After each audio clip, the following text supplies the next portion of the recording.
کہ پچھلے مذاہب میں اس بات کا تصور نہیں تھا کہ انسانوں کو یہ دعوت دی جائے کہ عقل سے دینی معاملات میں بھی کام لیا جا سکتا ہے. اسلام نے آ کر پہلی دفعہ عقل کو دینی معاملات میں استعمال کرنے کی اجازت بھی دی، اس کے رستے بھی دکھائے. اور آج مجتہدین اور فقہا نے عقل کے استعمال کو قرآن و سنت کے دینی معاملات میں اپنی تمام ذہنی اور جسمانی صلاحیتوں کو استعمال کر کے شریعت کی وہ تفصیلی تعبیرات طے کی ہیں، وہ تفصیلات طے کی ہیں جس کی بنیاد پر ایک صحیح مکمل اسلامی زندگی وجود میں آتی ہے. تو وحی تو آسمانوں سے آئی، مگر ظاہر بات ہے کہ وحی تو لامحدود تو نہیں ہے، وحی تو محدود ہے. قرآن پاک کے 30 سپارے ہیں اور احادیث اگر سند کی تکرار کو چھوڑ دیں تو 40-50 ہزار احادیث ہوں گی متن کے اعتبار سے. تو یہ وحی تو کل یہی ہے. اس وحی پر اسلام اپنے تعلیمات کے ساتھ اہل علم کو، اہل بصیرت کو ان کے عقل استعمال کرنے کی اجازت دی گئی، ان کی عقل کی راہیں متعین کی گئیں، جس کے نتیجے میں ہمارے پاس ایک بڑا اجتہادی ذخیرہ مجتہدین کا موجود ہے. اور صرف فقہی مسائل میں عقل نہیں بلکہ خود اللہ تعالیٰ کی معرفت میں عقل کا استعمال ہے. یہ جو میں نے جو آیتیں آپ کے سامنے پہلے پڑھی، وہ فی انفسکم افلا تبصرون، آیات انفس و آفاق کہتے ہیں اس کو، کہ اپنے نفس میں، اور یہ جو پوری کائنات میں غور و فکر اور تدبر کی آیات ہے.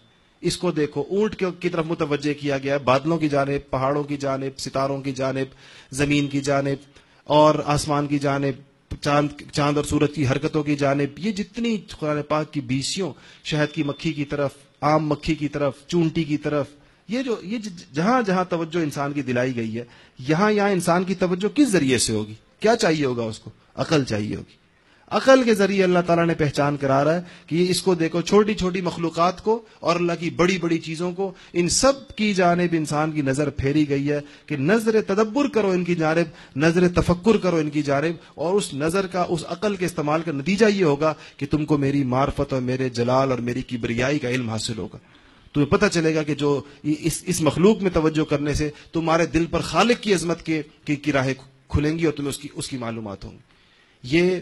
یہ تصور بھی اسلام کا تحفہ انسانیت کے نام، کہ انسان کو دی گئی ایک چیز، اس کو اس کا استعمال بتایا. ورنہ اگر آپ اور مذاہب کے اندر جائیں اور ان سے پوچھیں، کسی سے بھی آپ پوچھیں، آپ ہندو مذہب میں پوچھیں، کسی اور مذہب میں پوچھیں کہ عقل کا استعمال کہاں ہوگا، کہیں گے عقل نہیں چلے گی. آپ ادھر عقل چلا کر دکھائیں. عقل پہلا سوال یہ کرے گی کہ معبود اپنے ہاتھ سے بنا کر کیسے معبود ہوتا ہے. تو اگر آپ یہ پہلے سوال پر، اسی لیے عقل پر قطغن ہے کہ عقل. اور ہمارے حضرات میں سے مولانا قاسم نانوتوی صاحب رحمۃ اللہ علیہ فرماتے تھے کہ اسلام کے سارے احکامات سراسر معقول ہیں، سب عقل میں آنے والے ہیں. یہ الگ بات ہے کہ دیکھیں عقلوں میں فرق ہوتا ہے یا نہیں ہوتا؟ یہ سارے انسانوں کی عقل ایک جیسی ہوتی ہے. آپ لوگ کہتے ہیں فلانا بڑا عقل مند ہے، فلانا بڑا بیوقوف ہے. اس کا مطلب یہ ہے کہ عقل میں کیا ہوتا ہے؟ فرق ہوتا ہے. تو عقلوں کی رسائی نہیں ہو پاتی بعض اوقات. یہ الگ بات ہے کہ عقل بعض عقلیں پہنچ جاتی ہیں، بعض نہیں پہنچ پاتی.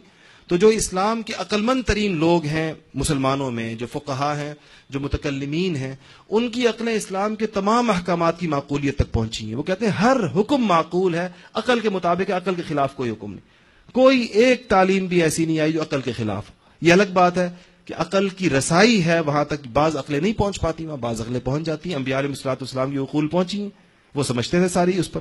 میری اور آپ کی عقل ناقص ہوگی جس طرح اور بہت سی چیزوں میں ناقص ہے. دیکھیں کہ میری اور آپ کی عقل ناقص نہ ہوتی، دنیاوی معاملات میں ناقص ہے. میں نے اور آپ نے انٹرنیٹ کیوں نہیں ایجاد کر لیا؟ ہمیں کرنا چاہیے تھا کہ ہم سب کی عقلیں ایک جیسی ہیں. میں نے اور آپ نے جہاز کیوں نہیں بنایا؟ دنیا میں انسانوں میں فرق ہوتا ہے، کوئی انسان کس سطح تک ہوتا ہے. ایسے ہی دینی معاملات میں بھی ہوتا ہے کہ بعض لوگوں کی عقلیں جو ہیں وہ کہیں اونچائیوں تک پہنچتی ہیں، بعضوں کی نہیں پہنچ پاتی.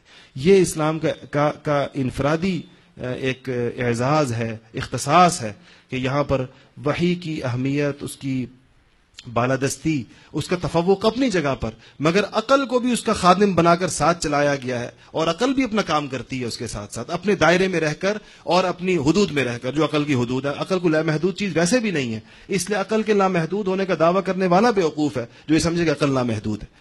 تو عقل کی حدود ہیں اور عقل اپنی حدود میں رہ کر وحی کو سمجھنے، پرکھنے اور اس سے اپنے استنباط اور استخراج کا اپنا کام کرتی ہے.